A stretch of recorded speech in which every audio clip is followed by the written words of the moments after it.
Bonjour, je suis Benjamin Depardon, je suis directeur technique chez UCIT et aujourd'hui je vais vous présenter les problèmes de congestion et contention qu'on peut rencontrer sur des clusters HPC et comment les analyser, les détecter avec notre outil Analyze-It. Tout d'abord, de quoi parle-t-on lorsqu'on parle de congestion et contention?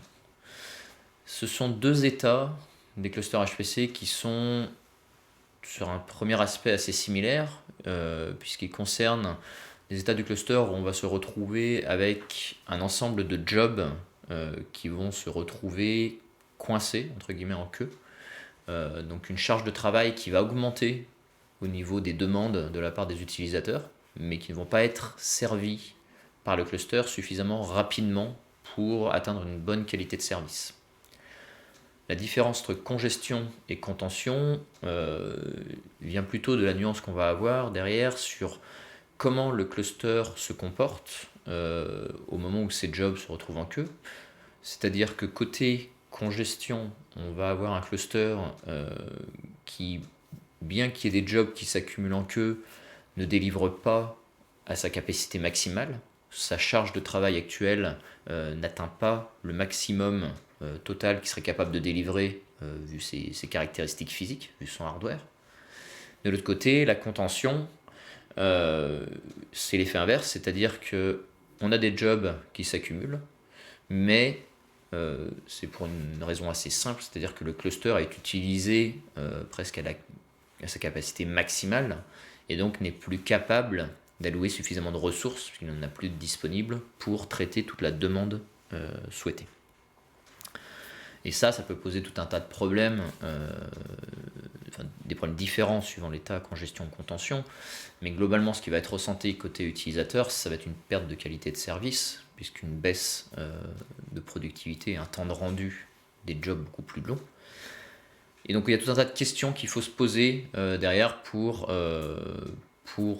savoir d'où vient le problème, essayer d'identifier la cause et pouvoir prendre des décisions derrière pour améliorer l'état.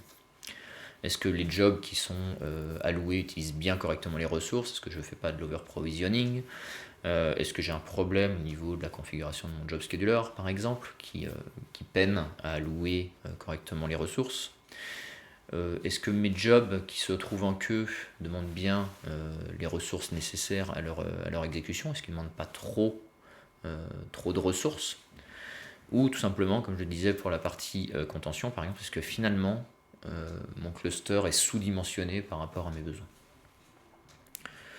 Comment est-ce qu'on identifie ces deux états, ou ces différents états dans lesquels le cluster est? Tout simplement, on va aller regarder, suivant deux axes, la partie de ce qui est délivré par le cluster, donc le nombre de cœurs-heures délivrés par le cluster avec les jobs qui tournent, versus le nombre de cœurs-heures qui vont s'accumuler en queue et qui sont donc dans un état d'attente par les jobs en queue. Derrière, pour définir l'état du cluster, on va se donner différents seuils, deux seuils qui vont regarder ces deux aspects et qui vont correspondre à finalement des SLA qu'on va vouloir suivre et maintenir. D'une part, on va aller regarder sur le nombre de cœurs-heures qui tournent, on va se définir une cible minimum en dessous de laquelle on aimerait bien ne pas être. On a acheté tout un tas de ressources de calcul, on aimerait bien qu'elles soient utilisées au maximum, idéalement, de leur capacité. Et donc, sur une limite inférieure, par exemple, je veux qu'en permanence, mon cluster tourne à 80% de ses capacités. Si, bien entendu, j'ai suffisamment de demandes. De l'autre côté, sur cet axe horizontal, on va regarder l'effet inverse, c'est-à-dire on va se donner une borne haute sur finalement ce qu'on va s'autoriser en queue sur le cluster pour éviter aux utilisateurs d'avoir un temps d'attente et donc un temps de rendu des résultats trop long pour leur simulation. Ces deux limites vont nous définir 4 zones qui vont nous permettre de définir 4 états de notre cluster. Le premier, le plus simple, est finalement celui dans lequel on aimerait bien être en permanence. C'est un état qui est dit optimal, puisqu'on va se retrouver au-dessus par exemple 80% de taux de charge de notre cluster, et en dessous des temps d'attente, enfin de quantité de calcul en attente dans notre cluster. Donc idéalement, on aimerait que chaque jour, notre cluster se retrouve dans cette zone-là. Ensuite, on a une zone, on va appeler acceptable, on va dire, puisque le cluster ne délivre pas beaucoup de performance, en tout cas en dessous de la limite qu'on s'est fixée. Mais en même temps, on n'a pas tant de jobs que ça qui arrivent dans le système. On ne va pas accumuler beaucoup de jobs en queue. Donc finalement, on délivre peu de performance, mais en même temps, il y a peu de demandes. Donc finalement, c'est un état qui est plus ou moins normal. Idéalement, on aimerait bien avoir plus de jobs si on veut vraiment rentabiliser les infrastructures. Mais il n'y a pas plus de demandes que ça actuellement. Les deux états du dessus, vous l'avez compris, sont les deux états de contention et congestion. Qui vont être donc ici contention. Donc on est ici sur un état du cluster qui délivre de la performance. On utilise quasiment toutes nos ressources. Mais malgré tout, on va avoir des points qui vont s'apparaître ici. On va regarder ici, on va commencer à accumuler la charge de calcul et le cluster n'est plus capable d'aller délivrer de la performance. Et enfin, la partie congestion, où cette fois-ci on ne délivre pas de performance de calcul, mais malgré tout, pour une raison qu'il va falloir aller creuser, le cluster n'est pas capable de prendre en compte les demandes des clusters. Donc on va regarder ça sur deux exemples. Et la façon dont on l'analyse, chez YouSeeIt, on regarde ces aspects-là, c'est à travers un outil que nous avons développé qui s'appelle Analyze-It et qui regarde notamment ces aspects de congestion et contention et qui présente ça sous la forme de dashboard simple à regarder et à explorer. Donc voici un exemple typique d'une situation de congestion sur un cluster où cette fois-ci, sur le haut, vous retrouvez le graphe que je vous ai présenté juste avant avec les 4 zones qui apparaissent. Et le dessous, c'est les mêmes informations mais réparties avec le pourcentage de répartition dans les différentes zones. Et ceci vu année par année.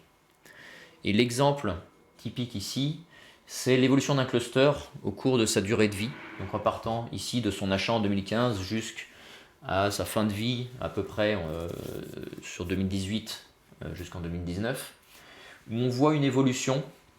Au début de sa création, le cluster est finalement assez peu utilisé, il est dans un état acceptable dans plus de 90% des cas. Et petit à petit, au fil des années, on voit apparaître de plus en plus une migration finalement de la charge de travail vers une zone rouge, donc une zone de congestion. Dans ce cadre-là, donc le cluster n'est malheureusement jamais utilisé dans un état optimal sur cet exemple. Et donc il faut aller pouvoir creuser derrière et comprendre finalement est-ce que les ressources qui ont été définies et achetées pour ce cluster, est-ce qu'elles couvraient finalement, peut-être que c'était des jobs ici très larges avec énormément de nœuds, peut-être que le cluster n'est pas capable de proposer suffisamment de nœuds en parallèle à ses utilisateurs, ou que les ressources qui sont autorisées à être allouées à travers les règles et les configurations du job scheduler ne répondent pas aux demandes finalement des applications. On va regarder ensuite sur un exemple, un autre exemple de cluster, un état qui est cette fois-ci un petit peu plus, un état de cluster qui est un peu plus varié. Donc on retrouve encore une fois ce même graphe comme tout à l'heure. Ce que vous voyez, chacun des petits points ici représente une journée dans la vie du cluster. Et donc, si j'ai un petit point dans cette zone, je suis dans la zone acceptable, dans la zone optimale, contention et congestion. Ici, c'est un peu plus réparti. On n'est pas passé d'un état complètement acceptable à un état complètement rouge comme tout à l'heure.